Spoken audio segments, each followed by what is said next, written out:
Plantin. Plantin, vous vous noyez? Je scrute, Blanc-Démé. Ah, mais répondez, mon vieux, c'est agaçant à la fin, hein? Que scrutez-vous? L'horizon. Ah ben, je vous le déconseille, scrutez plutôt l'infini. Écrivez. Ah, SOS stop, SOS stop, SOS stop. Dérivons, Est-Ouest, stop. Suite, naufrage Neptune, stop. Océan Indien, stop. SOS stop, SOS stop. vous plaisantez, là. Non. Non mais, si vous leur dites stop sans arrêt, comment voulez-vous qu'ils arrivent jusqu'à nous? C'est le code radio habituel. Non mais, on n'envoie pas ce message par radio, Plantin, on l'envoie par bouteille. C'est forcément un marin qui va trouver le message, ils sont habitués à ce genre de code. Mais vous dites n'importe quoi. Mais vous dites n'importe quoi. Les marins sont beaucoup plus habitués à la bouteille qu'à la radio. Enfin, prenez le naufrage de Neptune. Si le marin radio s'était servi aussi souvent de sa radio que de sa bouteille, nous n'en serions pas là. C'était vous qui avez écrit le message. On en serait toujours au même point et en plus j'aurais honte. Honte. Honte que quelqu'un ait reçu. Ah oui. Ah oui, je vois. Ah oui, non, d'accord, c'est mon éducation qui vous gêne, c'est ça, hein. Vous ne supportez pas qu'on appelle au secours avec tact, avec raffinement, hein, qu'on demande de l'aide avec courtoisie. Ça vous irrite, ça, hein. Non, non, c'est vous, c'est le cri de l'orque blessé qui fait frémir la banquise. Ça ou rien. Ah, mais ce n'est pas de l'aide que nous avons reçue avec votre foutue lettre. Ah non, et c'est quoi alors? Oh, diverses choses. Les œuvres complètes de Madame de Sévigné. Une boîte de trajet, du sucre, Michelin. Je vois. Vous êtes marxiste. Quoi?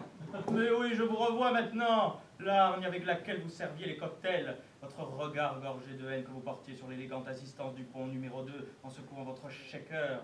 Oui, bien sûr. Votre façon de servir les petits fours. Un couteau entre les dents. Vous avez tout du rouge, Plantin. Jusqu'à votre veste. Un veste de barman. Oui, votre veste de barman. C'est l'uniforme des officiers du KGB. Du KGB, Plantin, vous voyez, vous ne savez même pas. Preuve supplémentaire, on ne dit pas aux officiers du KGB qu'ils sont du KGB par sécurité. Preuve irréfutable. Déliré, Blanc-Démé, ou vomissez par le cerveau. Je ne vous permets pas, Plantin. Je ne vous permets pas. Mais, dites-moi, le Neptune, le naufrage, c'était vous. C'était une bombe. Quoi? Embrassez-moi. Malade. Oh, donnez-moi la seule chose qui reste humaine chez un soviétique. La tendresse slave. Son bunker est dans son dernier moment. Mon amour, Katia von Karpoutsov. Pourquoi es-tu mort? Avec le reste de l'aristocratie. Et en parlant d'Hitler, comment le sauriez-vous si vous n'étiez pas un bolchevique? Ce sont eux qui sont entrés les premiers. C'est un fou, Blanc-Démé, j'aurais dû m'en douter que vous m'avez dit que votre grand-mère faisait de la confiture avec des chats. Ah non! Vous avez ses gènes. Je ne vous permets pas, Plantin. Pas la famille, hein. On s'était mis d'accord. Mon excuse. Bon, ce n'est rien. Ce n'est rien. Nous allons couper la poire en deux. C'est-à-dire C'est-à-dire, vous écrivez le début et j'écris la fin. ce qui donne. Ce qui donne. Stop, stop, stop, SOS, stop. Dérivant océan Indien, stop. Suite naufrage Neptune, stop. Appelons nos courageux sauveteurs et recevez l'expression de nos sentiments de gratitude, signé Plantin et Blanc-Démé, qui a écrit la deuxième partie du message. C'est grotesque. Mais qui êtes-vous, Plantin? Même Staline a accepté Yalta. Vous n'avez pas le prénom Marcel Proust en face de lui. Oh non, pas la famille, Plantin, pas la famille, on s'était mis d'accord. Excusez-moi, je ne sais pas que Proust est votre cousin. Oui, c'était celui de la mère de la baronne Katia von Karpoutsov. Ce n'est rien. Ce n'est rien. Le vent se lève, Blanc-Démé. Les nuages noirs couvrent le ciel. Passez-moi le stylo que j'écrive le message. Jamais. Je ne veux pas être repêché par les vôtres et finir au goulag. Liberté chérie. Le temps presse, Blanc-Démé. Le temps presse.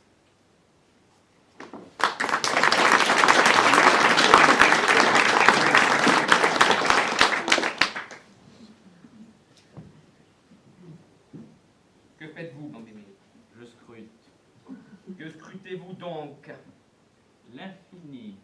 Je vous déconseille, on s'y perd. Vous Vous n'allez tout de même pas me faire scruter l'horizon. Et quoi d'autre? Si vous voyez un bateau, un cajot, un îlot sur lequel s'abriter, criez. Quand je pense que j'étais parti sur un fringant navire, en compagnie de mon amour, la baronne Katia von Karpoutsov, pour une croisière idyllique, et que je me retrouve en haillon, faisant le guet sur un radeau pourri, en compagnie d'une brute matérialiste qui de plus est le sosie de ma bien-aimée, mais finalement, c'est peut-être ça, la vie.